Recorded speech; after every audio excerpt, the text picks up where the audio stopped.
നമസ്കാരം. ഞാൻ ഇന്ന് പറയാൻ പോകുന്നത് മടിയെക്കുറിച്ചാണ്. നിങ്ങൾക്ക് എല്ലാവർക്കും ജീവിതത്തിലെ ഏതെങ്കിലും ഒരു ഘട്ടത്തിൽ മടി വന്നിട്ടുണ്ടാവണം. മടി പിടിച്ചിരിക്കുക, അല്ലെങ്കിൽ ഒന്നും ചെയ്യാൻ തോന്നാതെ ഇരിക്കുക, ഇനി എന്ത് എന്നുള്ളൊരു ചിന്ത ഒക്കെ വന്നിരിക്കാം.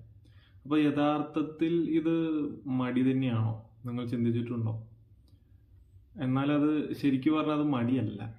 നമുക്ക് വ്യക്തമായ ഒരു പ്ലാനോ അല്ലെങ്കിൽ ഒരു ഗോളോ അല്ലെങ്കിൽ ഒരു ഫ്യൂച്ചറോ ഇല്ലാത്തത് കൊണ്ട് വരുന്ന ഒരു അവസ്ഥയാണ് ഈ മടി എന്നുള്ളത്.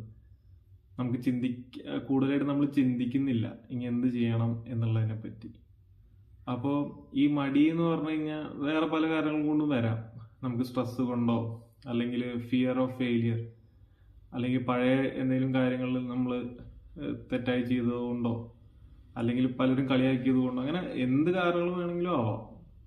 അപ്പം ഇത് നമുക്ക് വ്യക്തമായ എന്താ പറയുക ഒരു ഫ്യൂച്ചറിൽ ആയിട്ടൊരു ഗോളോ ഒന്നും തരാത്തതുകൊണ്ടാണ് നമുക്ക് ഈ മടിയായിട്ട് നമ്മൾ അവിടെ ചുരുങ്ങിപ്പോകും. അതുകൊണ്ട് തന്നെ ഇത് മാറ്റാനും ഒരുപാട് വഴികളുണ്ട്.